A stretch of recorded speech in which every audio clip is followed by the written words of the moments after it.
میں قطر سے ملنے آیا ہوں صرف آپ سے. میرا سوال ہے کہ میں اہل سنت سے تعلق رکھتا تھا اور جب سے آپ کے بیان سنے میں کس فرقہ کو فالو کروں؟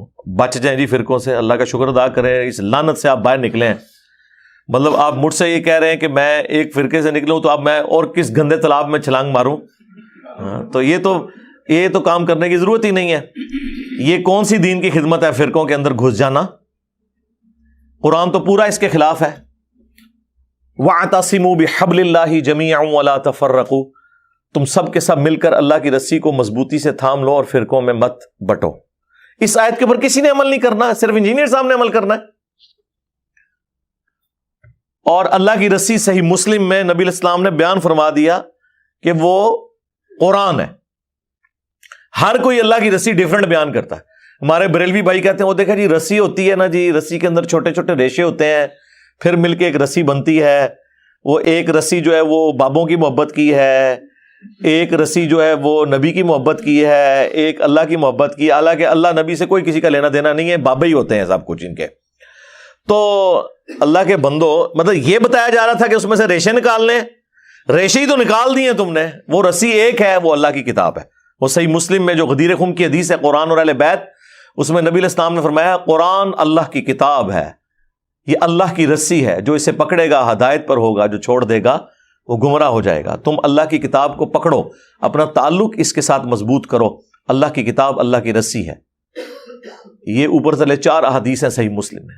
اور دوسری بھاری چیز میرے اہل البیت ہیں. میں اپنے اہل البیت کے معاملے میں تمہیں اللہ کا خوف دلاتا ہوں. 3 دفعہ نبی علیہ السلام نے فرمایا، لیکن امت بالکل الٹ چلی، نہ قرآن کو پکڑا نہ اہل بیت کو زندہ چھوڑا. بالکل الٹ چلی امت. تو قرآن اللہ کی رسی نبی علیہ السلام نے خود بیان فرما دیا. اور دیکھیں رسول اللہ کو سینٹرڈ کر کے اللہ تعالیٰ نے قرآن میں سورۃ الانعام کے اندر کیا ارشاد فرمایا؟ ان الذین فرقوا دینہم وکانوا شیعا. بے شک جنہوں نے اپنے دین میں فرقے بنا لیے اور اپنے آپ کو گروہوں میں بانٹ لیا. لست منہم فی شیء. اے نبی آپ کے ساتھ ان کا کوئی تعلق نہیں ہے. بے شک وہ کہتے رہے کہ غلامی رسول میں موت بھی قبول ہے، لبیک یا رسول اللہ کہتے رہے، ٹھیک ہے جی، نعرہ تکبیر لگاتے رہے، جو مرضی، آپ کے ساتھ ان کا کوئی تعلق نہیں. جنہوں نے گروہوں میں بانٹ لیا اپنے آپ کو اور فرقہ واریت پھیلائی. انما امرہم الی اللہ ثم ینبئہم بما کانوا یفعلون. ان کا معاملہ اللہ کے سپرد ہے، پھر اللہ انہیں بتا دے گا جو دنیا میں انہوں نے کرتوت کیے تھے. اب یہ آیت اسپیسیفکلی یہود و نصارہ کے بارے میں نازل ہوئی کہ انہوں نے دین میں فرقے بنائے ہیں. اے نبی آپ کا ان سے کوئی تعلق نہیں ہے. یار ایک باہر کی پارٹی فرقے بنائے اور سیدنا ابراہیم خلیل اللہ کے دین کو چھوڑ دے، اگرچہ اپنے آپ کو ابراہیمی کہتی ہو، کرسچن بھی کہتے ہیں ہم ابراہیمی ہیں، نصارہ بھی کہتے ہیں ابراہیمی ہیں، اس کے باوجود رسول اللہ کو کہا جا رہا ہے صلی اللہ علیہ وسلم آپ کا ان سے کوئی تعلق نہیں ہے. اور اگر نبی کے اپنے ماننے والے یہ کام کریں تو انہیں تو پڑیں گے لتر. وہ دوسروں کی غلطی نہیں برداشت کی جا رہی، اپنوں کو چھوڑتا ہے کوئی؟ کس لیول پہ اتر کے؟ ما کان ابراہیم یہودی ولا نصرانی ولکن کان حنیفا مسلما وما کان من المشرکین. اوے ابراہیم نہ تو یہودی تھے نہ نصرانی تھے، وہ تو سب سے ٹوٹ کر ایک اللہ کے ہو گئے تھے اور وہ مشرک نہیں تھے. یعنی وہ یہود و نصارہ دونوں کلیم کرتے تھے کہ ہم ابراہیمی ہیں. اللہ نے کیا فرمایا؟ نہ. ہاں یہ نہ بڑی امپورٹنٹ ہے. نہ سے سٹارٹ ہوا ہے. ما کان ابراہیم یہودی ولا نصرانی.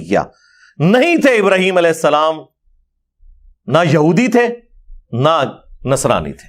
ولیکن، یہ اردو میں بھی آتا ہے لیکن، ولیکن کان حنیفا مسلما وما کان من المشرکین. حنیفہ تھے، سب سے ٹوٹ کر ایک اللہ کے ہو جانے والے، اور مسلم تھے، سنی شیعہ نہیں تھے. ہاں، اور ایک اللہ کے ماننے والے تھے، مشرک نہیں تھے. آج بھی ابراہیمی وہ ہوگا جو ابراہیم علیہ السلام کے طریقے پہ ہوگا، سب سے ٹوٹ کر ایک اللہ کا ہو جانے والا تابع فرمان. اور پھر اللہ تعالیٰ حضرت ابراہیم کو کتنا آن کرتے ہیں قرآن میں. ملت ابیکم ابراہیم هو سماکم المسلمین من قبل وفی ھذا پیروی کرو ابراہیم کی ملت کی جس نے تمہارا نام مسلم رکھ دیا تھا من قبل، اس قرآن کے نزول سے پہلے، وفی ھذا، اور اس کتاب میں ہم نے بھی تمہارا نام مسلم رکھ دیا ہے۔ اب اس سے زیادہ آپ کو کیسے سمجھایا جائے؟ باقی جتنی جگہیں آتی ہیں نا وہاں پہ یہ فرقہ باز جو ہے نا مسلم کا جو ترجمہ ہے نا وہ اس اعتبار سے کرتے ہیں کہ وہ اس کی تفصیلات میں پڑ جاتے ہیں۔ ہم کہتے ہیں نا قرآن میں ہے یا ایھا الذین آمنوا اتقوا اللہ، یا ایھا الذین آمنوا اتقوا اللہ حق تقاتہ ولا تموتن الا وانتم مسلمون، اے اہل ایمان اللہ کا تقوی اختیار کرو جیسا کہ تقوی اختیار کرنے کا حق ہے، اور تمہیں موت نہ آئے مگر اس حال میں کہ تم مسلم مرنا۔ تو وہ کہتے ہیں یہاں مسلم سے مراد ہے اللہ کے تابع فرمان ہو کر، یعنی اللہ کے سامنے سر تسلیم خم کرتے ہوئے مرنا۔ لیکن مرنا بریلوی، مرنا دیوبندی، مرنا اہل حدیث، مرنا شیعہ، لیکن پکے شیعہ ہو کے مرنا، پکے سنی ہو کے مرنا۔ مسلم کا مطلب ہے تابع فرمان ہو کر۔ اب مجھے بتائیں تابع فرمان اللہ اور اس کے رسول عز وجل و صلی اللہ علیہ وآلہ وسلم کا وہ ہوگا جو ان کا کہنا مان رہا ہے، یا وہ ہوگا جو بالکل الٹ چل رہا ہے؟ جو کہنا مان رہا ہے وَاعْتَصِمُوا بِحَبْلِ اللَّهِ جَمِيعًا وَلَا تَفَرَّقُوا، وہ کہتے ہیں نہیں جی وہ تو حدیث میں آیا کہ 73 فرقے ہو جائیں گے۔ جی حدیث میں آیا کہ 73 ہو جائیں گے، لیکن یہ تو نہیں کہا کہ بڑھاؤ۔ یہ دو الگ چیزیں ہیں۔ غیبی خبر کو انہوں نے عقیدہ بنا لیا۔ وہ تو سر صحیح مسلم میں آیا کہ قرب قیامت میں عورتیں ایسا لباس پہنیں گی گویا کہ ننگی نظر آئیں گی، یا تو وہ چست لباس ہوگا یا باریک ہوگا۔ تو اس کا کیا مطلب ہے کہ نبی علیہ السلام نے ہمیں یہ حکم دیا ہے کہ اپنی عورتوں کو ننگا لباس پہنانا ہے، یا یہ مطلب ہے کہ ایسا ہوگا تم نے نہیں کرنا؟ تو سرکار اس کو جوڑ لیں ادھر جو ابو داؤد کے اندر حدیث ہے۔ ترمذی والی سند کے اوپر کلام ہے وہ جو 73 فرقوں والی ہے، لیکن ابو داؤد والی سند جو ہے وہ مضبوط ہے کہ میری امت کے 72 فرقے جہنم میں جائیں گے اور صرف ایک جنت میں جائے گا، اور وہ نبی علیہ السلام نے اسے فرقہ نہیں فرمایا، فرمایا ہی الجماع، وہ ہوگی جماعت، مین سٹریم کی امت۔ اور فرق عربی میں کہتے ہیں ٹوٹ کے الگ ہونے کو۔ ایک درخت سے جب پتا ٹوٹتا ہے نا تو اس پتے کو کہا جاتا ہے یہ فرق ہو گیا، اس سے پتا نہیں کہہ سکتا یہ درخت بھی ایک فرقہ ہے اور میں بھی ایک فرقہ ہوں۔ سمجھ آئی؟ تو اسلام ایک درخت تھا، نبی علیہ السلام کے مبارک زمانے میں صحابہ اہل بیت ایک گروہ تھے، کوئی فرقے نہیں تھا۔ جب ان سے ٹوٹ کے لوگ الگ ہوئے، 72 پتے ٹوٹ گئے، اب وہ 72 یہ کہیں گے کہ اس درخت کو ملا کے ہم ٹوٹل 73 فرقے ہیں، یا یہ کہا جائے گا کہ یہ 72 فرق ہیں، وہ اصل ہے۔ اسی لیے میرا چیلنج ہے کسی حدیث میں اس جنتی گروہ کو فرقہ نہیں کہا گیا۔ وہ ٹیکنیکلی غلط ہے، وہ فرقہ ہو ہی نہیں سکتا۔ جس سے ٹوٹ کے چیز الگ ہو وہ فرقہ ہوتی ہے، اصل چیز تو اپنی جگہ موجود ہے۔ سمجھ آئی؟ اس کو آپ فرقہ کیسے کہہ سکتے ہیں؟ یہ لنگوسٹک میں ہی غلط سٹیٹمنٹ ہو جائے گی۔ اس کے لیے لفظ ہے طائفہ منصورہ، بخاری مسلم دونوں میں حدیث ہے، میری امت کا ایک گروہ قیامت تک حق پر قائم رہے گا، اور کوئی نقصان پہنچانے والا انہیں نقصان نہیں پہنچا سکے گا، وہ حق پر قائم رہیں گے یہاں تک کہ قیامت کی صبح ہو جائے۔ اور امام بخاری نے پتہ ہے اس حدیث کے اوپر کیا باب باندھا ہے؟ ہوا اہل العلم، اس سے مراد وہ لوگ ہیں جو علم والے ہیں۔ انہوں نے نہیں کہا کہ اس سے مراد بریلوی، دیوبندی، وہابی، شیعہ، سنی ہے، اہل علم ہے۔ بعض جہادی تنظیمیں اس کے ایک طریق سے اٹھاتی تھی کہ قیامت تک وہ قتال کرتا رہے گا حق کی خاطر، اور وہ ہمارے مال سے، ہمارے بچوں کی جانوں سے کھیلتے رہے۔ آج وہ ایف اے ٹی ایف کی تلوار میں آ گئے ہیں، اور اب ہماری اسٹیبلشمنٹ اور ہمارے اداروں کو بھی ہوش آئی کہ یہ تو ہمارے بچوں کو ہی مار رہے ہیں۔ تو ہم نے تو 2013 میں کہہ دیا تھا کہ یہ تانوں لمحہ پان گے۔ اس ٹائم ہماری باتیں انہیں بری لگتی تھی، اب تو کہتے ہیں انجینئر صاحب آپ ٹھیک کہتے تھے۔ تو یہ جہادی تنظیمیں اس حدیث کو جی وہ قتال کر رہے ہیں، لیکن امام بخاری نے ان کا سارا فہم ہی الٹ دیا. انہوں نے اوپر باب باندھا ہوا اہل العلم، یعنی اس سے مراد علمی قتال کرنے والے لوگ ہیں. ہم اس قتال کے مخالف نہیں ہیں، آرمڈ کنفلکٹ کے مخالف نہیں ہیں، لیکن یہ کون سا آرمڈ کنفلکٹ ہے کہ ایک مسلمان دوسرے کو مار رہا ہے فرقے کی بنیاد پہ، لسانیت کی بنیاد کے اوپر، عقیدے کے اختلاف کی بنیاد کے اوپر؟ یہ کون سا اسلام ہے؟ ایون کسی غیر مسلم کی جان بھی نہیں لی جا سکتی ناحق. تو یہ علمی قتال ہے، اس میں وہ والا قتال بھی آ جائے گا جو اسلام کا سمم بونم ہے، ہائیسٹ گڈ ہے، اور علمی قتال. اور یقین مانے پاکستان کو اس وقت علمی قتال کی ضرورت ہے، اس تطہیر کی ضرورت ہے. جو آج آپ کو لوگ بتا رہے ہیں جی کاؤنٹر نیریٹو کریں، جی نیریٹو آپ نے بنایا تھا، کاؤنٹر نیریٹو ہم کریں؟ ہم تو کر رہے ہیں، اس وقت سے کر رہے ہیں جب آپ وہ والا نیریٹو بنا رہے تھے. ہم اس وقت سے آپ کو کاؤنٹر کر رہے ہیں. آپ ہماری جگہ پہ آگے کھڑے ہو گئے ہیں. اب آپ کو اندازہ ہوا ہے کہ ایک عام بندے کے ہاتھ میں اسلحہ دینے کا کیا نقصان ہوتا ہے، وہ آپ کے سامنے ہے. یہ صرف فوج کا، پولیس کا کام ہے. پولیس کا کام ہے with in country rate of the government کو اسٹیبلش کرنا، اور بارڈرز کے اوپر فوج کا کام ہے کہ وہ اسٹیبلش کرے. اور سیاست میں دونوں کا کوئی دخل نہیں ہے. اور کسی نان اسٹیٹ ایکٹر کو اجازت نہیں ہونی چاہیے کہ وہ اپنی پارٹی اور جتھا بنا کے تو غنڈہ گردی شروع کرتے ہیں. وہی دیکھ لیں جو جہادی انہوں نے پالے ہوئے تھے نا، آج یہ جتنے جیب تراش ہیں نا اور اغوا برائے تاوان کر رہے ہیں اسلحے کے زور کے اوپر، یہ زیادہ تر وہی جہادی تنظیموں کے لوگ ہیں، کیونکہ بے روزگار ہو گئے نا. پہلے بھی ہمیں مار رہے تھے، اب بھی ہمیں ہی مار رہے ہیں. تو یہ فرقہ واریت اسلام میں حرام ہے. لہذا کسی حدیث میں نہیں آیا کہ فرقے بناؤ. وہ تو کہا گیا کہ فرقوں میں بٹ جائے گی، تم نے یہ حرکت نہیں کرنی. یہ ہمیں ڈرایا گیا تھا کہ وہ 73 میں بٹ جائے گی اور 72 فرقے ہوں گے اور ایک گروہ قیامت تک حق پہ قائم رہے گا. اب وہ مجھے بتائیں، وہ گروہ نبی الاسلام کے زمانے میں آپ صلی اللہ علیہ وآلہ وسلم، آپ کے اہل البیت اور صحابہ تھے، اور آج بھی وہ ہوگا جو اللہ رسول صحابہ اور اہل بیت کی بات کر رہا ہے، اور خالی بات نہیں، ان کی تعلیمات کو لے کے چل رہا ہے. اپنے بابوں کی بجائے رسول اللہ کے قدموں میں امت کو لے کے جا رہا ہے. جو ہم عرض کرتے ہیں کہ میرے نبی سا ہے ہی کوئی نہیں، تیرے بابے تھے شاہی کوئی نہیں.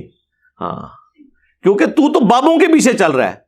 تم لوگوں نے چندے اکٹھے کیے اللہ اس کے رسول کے نام کے اوپر، سواریاں سوار کی مکے اور مدینے کی آوازیں لگا کر، اور پھینکی دیوبند میں، بریلی میں، وہابیت میں، سنیت میں اور شیعت میں. اور دیکھیں کتنا دھوکہ دیا ہے، آوازیں اللہ رسول کی لگائی ہیں. یہ غدار ہیں.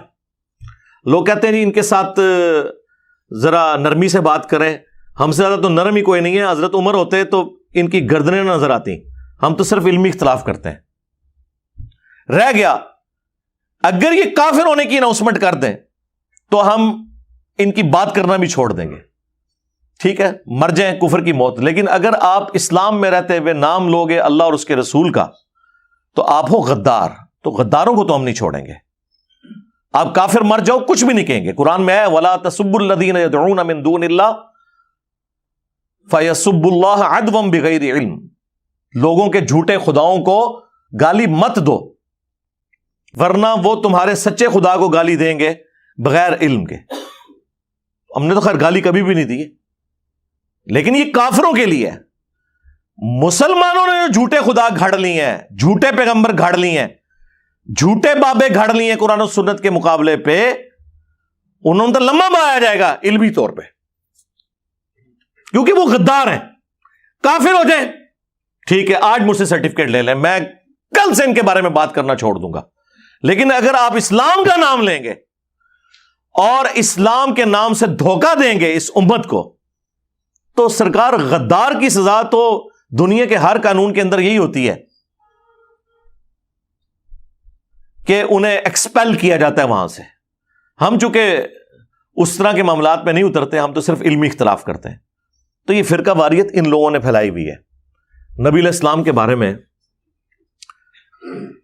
ایک زبردست حدیث مسند احمد کے اندر موجود ہے، اور وہ حدیث مشکات المصابیح کے اندر بھی موجود ہے. مختلف کتابوں میں ہے، لیکن جو صحیح سند ہے وہ مسند احمد کی ہے، مشکات کے اندر بھی موجود ہے. بڑی زبردست حدیث ہے یہ. نبی علیہ السلام نے زمین کے اوپر ایک سیدھی لکیر کھینچی اور اس کی دائیں بائیں ٹیڑھی لکیریں کھینچی، اور پھر نبی علیہ السلام نے اپنی مبارک انگلی اس سیدھی لائن کے اوپر رکھی اور سورۃ الانعام کی آیت تلاوت کی، وَأَنَّ هَذَا صِرَاطِي مُسْتَقِيمًا، یہ ہے میرا سیدھا راستہ، فَاتَّبِعُوهُ، اسی کی پیروی کرو، وَلَا تَتَّبِعُوا السُّبُلَ، اور ارد گرد کے جو راستے ہیں ان کی پیروی مت کرو، وہ تمہیں اللہ کے راستے سے بہکا دیں گے۔ یہی وہ چیز ہے جس کی اللہ تعالیٰ تمہیں وصیت کرتا ہے تاکہ تم ڈر جاؤ۔ یہ نبی علیہ السلام نے تلاوت کی، اور پھر نبی علیہ السلام نے ساتھ فرمایا کہ یہ سیدھا راستہ میرا راستہ ہے، یعنی نبی علیہ السلام کا راستہ، اور یہ ارد گرد جو ٹیڑھے راستے ہیں نا، یہ شیطان کے راستے ہیں۔ اور نبی علیہ السلام فرمایا ہر راستے کے اوپر ایک شیطان بیٹھا ہوا ہے جو تمہیں اپنی طرف بلا رہا ہے، یعنی یہ جو کہہ رہے ہیں نا ساڈے فرقے چ آ جاؤ، جنتی فرقہ ساڈا ہے، جہاں تواڈے بارے اللہ نبی صاحب 10 گئے نے، بے فکر رہو۔ نبی علیہ السلام فرمایا ادھر ادھر نہیں جانا، میرے راستے پہ جانا ہے۔ تو اس میں صراط الذین انعمت علیہم کے نام کے اوپر جو یہ دھوکہ دیتے تھے امت کو، وہ بھی کلیئر ہو گیا۔ نبی علیہ السلام نے فرمایا یہ تو ہم سورہ فاتحہ شروع کرتے ہیں نا، ایاک نعبد و ایاک نستعین، عبادت بھی اللہ کی، مدد بھی اللہ سے مانگنی ہے، یعنی کہ دعا بھی اللہ سے کرنی ہے، ظاہری مدد تو آپ مانگ سکتے ہیں، تو قرآن میں حکم ہے وَتَعَاوَنُوا عَلَى الْبِرِّ وَالتَّقْوَى وَلَا تَعَاوَنُوا عَلَى الْإِثْمِ وَالْعُدْوَانِ، نیکی پرہیزگاری میں ایک دوسرے کی مدد کرو، برائی میں الگ رہو۔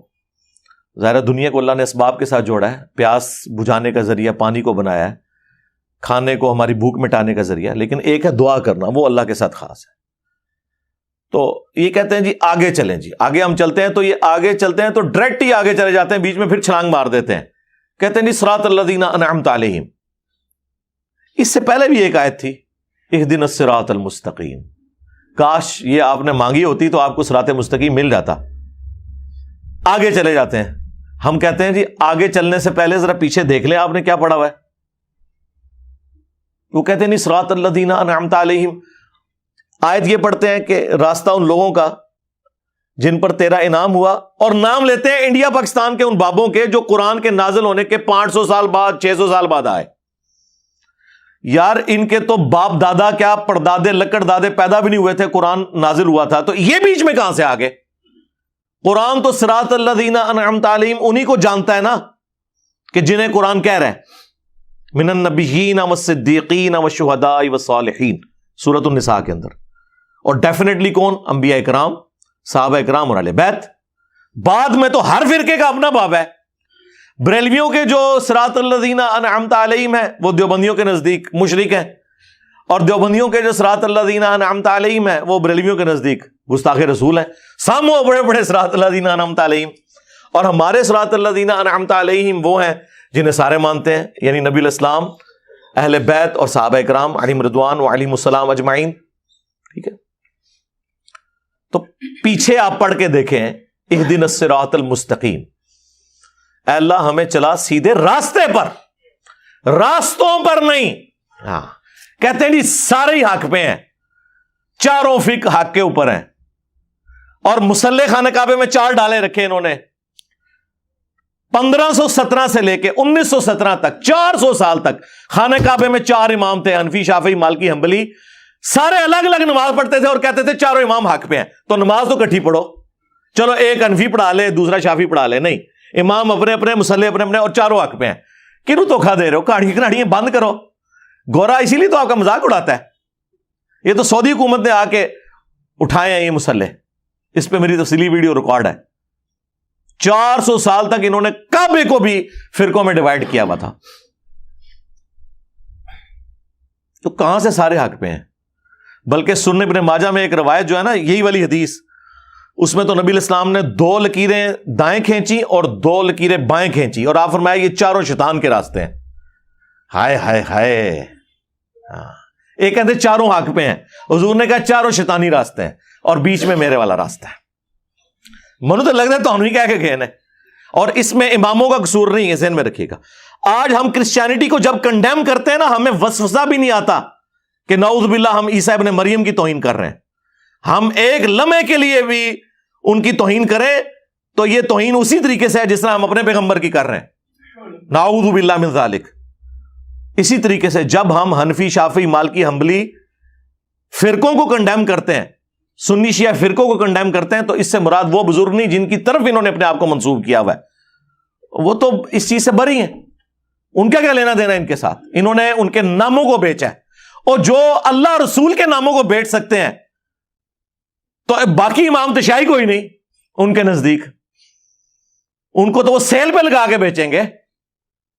جنہوں نے اللہ رسول کے نام بیچ کے کھائے ہیں ان کے لیے امام حنیفہ، امام شافعی، امام مالک، امام احمد حنبل رحمہم اللہ اجمعین ورضی اللہ عنہم اجمعین وعلیہم السلام اجمعین کے ناموں کو بیچنا کوئی مسئلہ ہے ان کے لیے؟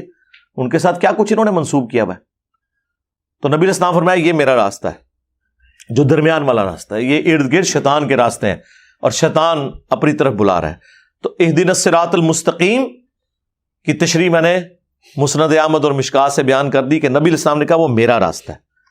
اب آپ پڑھیں صراط الذین انعمت علیہم، راستہ ان لوگوں کا جن پر تیرا انعام ہوا، ان لوگوں کے راستے نہیں، راستہ۔ تو راستہ کون سا ہے؟ نبی علیہ السلام کا۔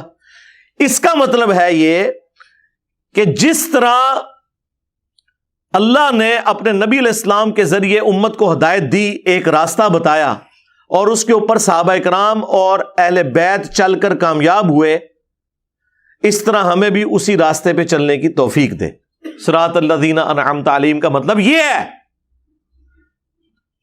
ورنہ تو ہوتا کہ بزرگوں کے راستوں پہ چلنے کی توفیق دے، نہیں، بزرگوں کا راستہ۔ کون سے بزرگوں کا راستہ؟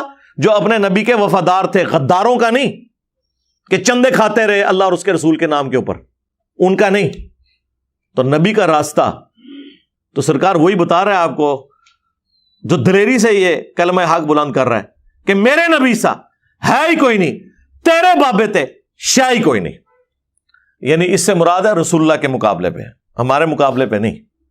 آپ کو کہتے نہیں ہے جی وہ جی کوئی بڑے سے بڑا بزرگ بھی ہو، ایک صحابی کے گھوڑے کے قدموں کی خاک جو اس کے نتنوں میں بیٹھتی ہے اس کے برابر نہیں ہے۔ خود تو اپنے بزرگوں کو اس طرح ذلیل کرتے ہو، اس کے مقابلے پہ بابے تے شاہی نہیں، یہ تو بہت چھوٹا جملہ ہے۔ آئے ہو نا داڑ تھلے، کہنا تو چاہیے کہ تہاڈے بابے جڑے نا گھوڑیاں دی خاک دے برابر بھی نہیں، خود تو یہ بتا رہے ہوتے ہیں۔ وہ کہتے ہیں نہیں، وہ ہم کہہ رہے ہوتے ہیں صحابہ کے مقابلے پہ۔ تو سرکار ہم بھی آپ کے بابوں کو رسول اللہ کے مقابلے پہ کہہ رہے ہیں، اپنے مقابلے پہ تو کہہ ہی نہیں رہے۔ ویسے تو اپنے مقابلے میں بھی کہے تو کوئی اتنی غلط بات نہ ہو جو کچھ ہو چکا ہے بابوں کے ساتھ۔ صدیوں میں آپ لوگوں نے جو عزتیں ویل کی تھی، 14 سال مٹی پلیت ہو گئی ہے، جو جھوٹ کی عمارتیں آپ نے کھڑی کی ہوئی تھی۔ تو الحمدللہ فرقہ واریت کے خلاف آواز یہاں سے بلند ہو رہی ہے، اور اسلام میں فرقوں کی کوئی اجازت نہیں ہے، لہذا ہمیں یہ اس طرح کی پرچیاں نہ لکھ کے بھیجا کریں کہ جی ہمیں فرقہ بتائیں کون سا ہے۔ آپ یہ دعا کیا کریں کہ ہمیں اللہ اور اس کے محبوب صلی اللہ علیہ وآلہ وسلم کی تعلیمات کے مطابق اے اللہ زندہ رکھنا، اسی پہ موت دینا۔ آمین۔ صلو علی محمد وآل محمد، اللہم صلی علی محمد وعلی آل محمد واصحاب محمد وازواج محمد اجمعین الی یوم الدین، آمین۔